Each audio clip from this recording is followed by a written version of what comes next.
Hello everybody, welcome back to more of the Western Kentucky Dynasty.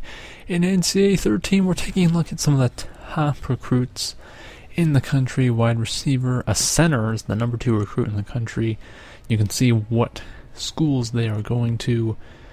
So it looks like some good pickups there for those teams. Unfortunately, we're not quite there on recruiting the big time guys. But here I'm just kind of showing we got a new commit and showing the skills of the other recruits. You may or may not want to pause the video if you really want to see these things. I kind of did this because some people were asking and they wanted to see what kind of players I was going after. So yeah, if you want to see the potential future of Western Kentucky, then here we go. And who knows, maybe some of these freshmen might be getting some starting jobs next year. Who knows? I don't think a one-star receiver like that guy would, but you never know with these things. 87 speed on this one-star cornerback. Not too shabby. Not too shabby at all. I like this linebacker with 91 acceleration. Not the most amazing speed to go with that, but who knows? I mean, you never know with these things. Could have a guy turn out to be really good. He could be a one-star recruit to turn out to be a really awesome player. You never know. Just depends, obviously. But yeah, like I said, if you really want to get like an in-depth look at these guys, quick pause of the video. Otherwise, I mean, I've kind of tried to leave enough time on these guys so you can see them here as the video progresses. And yeah, here we go. We're almost to game time here.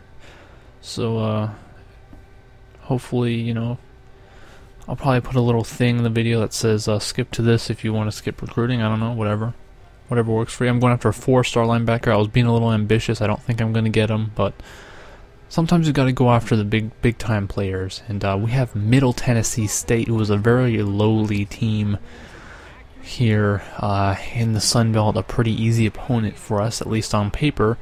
So we're hoping that we can stop this 2-game losing streak that we have. UL Monroe and Florida International, 2 really tough losses. And so we have a home game now against Middle Tennessee State. Nice little catch. That was a beautiful catch. And now we bring the pressure, and he drops it. The receiver drops it, and the rain probably had some impact on that. And look at Keyshawn Simpson. We find a little hole to run through our blockers, opening it up against one of the worst rushing defenses in the country in Middle Tennessee State. They have a pretty terrible defense overall, especially against the run, and Big Red is happy about that. So, always good when the mascot's doing some weird happy moves, and we can't get the deep ball there. So 4th and 12, we're going to just sneak this ball in. I couldn't believe that. One from, I believe, about 49 yards out. So we take the lead 3-0, and, well, Middle Tennessee wouldn't do anything on their next drive. So we get the ball once again, and Simpson is tearing it up. Like always, since when does he not? Gotta love these draw plays. Look at him fighting for those first down yardage. So beautiful. And then a little screenplay. Look at the blocks. I mean, look at the blocking on that screenplay. Just unbelievably sexy.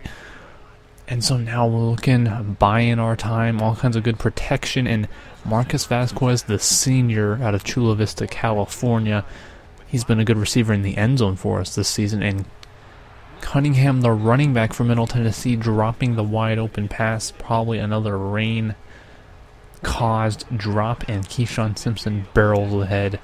But we would do nothing on that drive, so the score remains 10-0. They try to throw out of the Wildcat, and unfortunately it doesn't work out for them. Our defense dominating. They can't seem to do anything. After a couple successful plays on their first drive, in Rico Brown, sure-handed receiver, he does not drop a lot of balls, and we got to give our backup halfback a little bit of time. Give Simpson a rest. And, look at this pass. Wallace, I don't know how that pass sailed over the defense like that. I don't know how they didn't make a play. But oh man, and they get a gigantic pass play here, but things are starting to go downhill anyway. Look at Kilgore. He would take the ball on the ground for a nice gain after we kind of sold out to the pass and left him open to run. And he's going to do it again. We're missing the tackle. This is what happens when I go to take control of guys. Tackles get missed, and it's bad, bad, bad, bad. And exactly, another missed tackle because I tried to hit stick. And it's not always good to hit stick. So they score, and they will get the ball back here late in the first half. Down only by 10 points, but oh man. Thomas is going to take it all the way, a pick six. And something we've had a hard time doing all season is forcing turnovers. We've been in the negative turnover margin for most of the season. So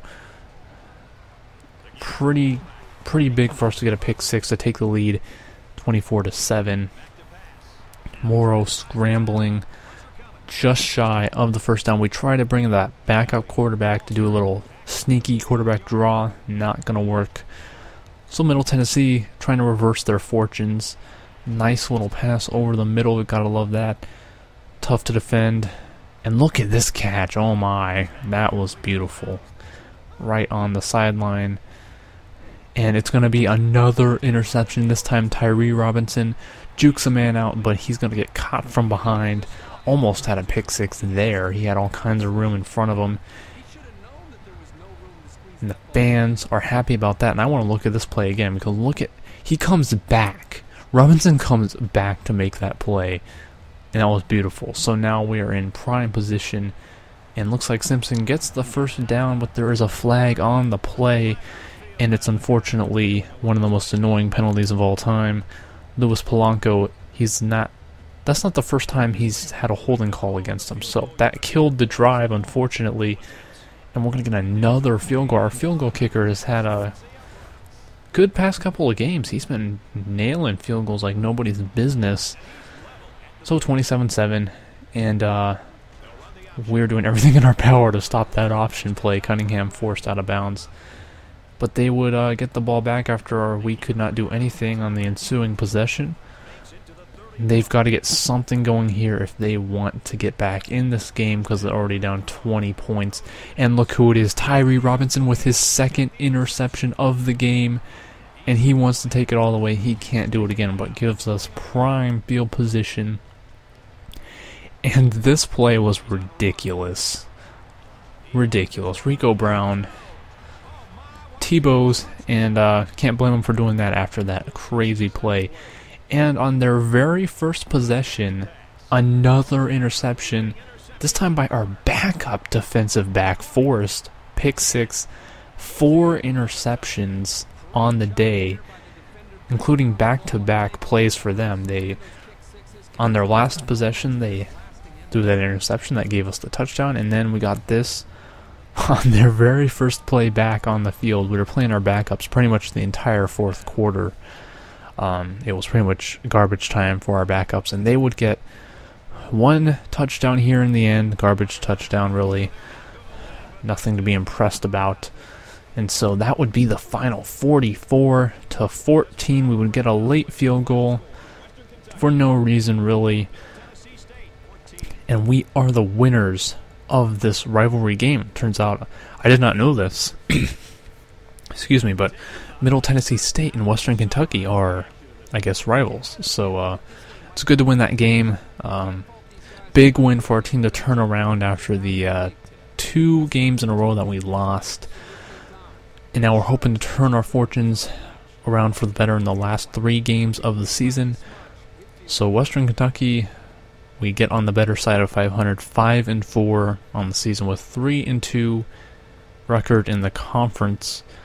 Middle Tennessee drops to 1-8. And I don't know their conference record, but it's pretty terrible regardless. So terrible season for them, and our player of the game was the kicker, interestingly enough. But there you go, rivalry game winners. I don't know if there's a trophy in real life. I didn't look that up or anything. Probably not, but you never know with these things. And Simpson, 1 yard short of 100.